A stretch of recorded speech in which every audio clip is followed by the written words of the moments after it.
Hello everyone. তো কাল সকালে উঠে বুঝতে পারছিলাম না সকালে উঠেছি না সন্ধ্যায়। তো তারপর সেই জোরে বৃষ্টি পড়তে শুরু করে দিল, গরমে সবাই একটু স্বস্তি পেয়েছে।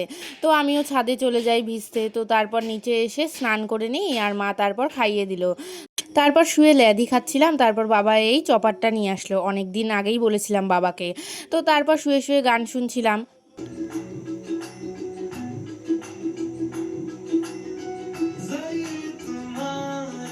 আর সন্ধ্যায় সুন্দর হাওয়া দিচ্ছিল, তাই আমি আর ও মিলে বেরিয়ে পড়ি। তারপর সেই বানগড়ে গিয়েছিলাম, আর কালকে এত লোক ছিল বানগড়ে।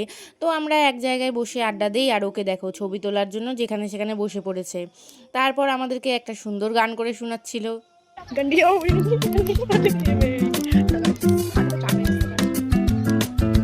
তো তারপর অনেক দেরি হয়ে গিয়েছিল, ওখানে একটু ক্যাট মেরে ছবি ভিডিও করে আমরা বাড়ির দিকে রওনা দেই। আর তারপর আমার জন্য ওদের গাছের লিচু নিয়ে এসেছিল, ওটা দিয়ে দিল। তারপর বাড়ি চলে আসি। Bye, that's it for today.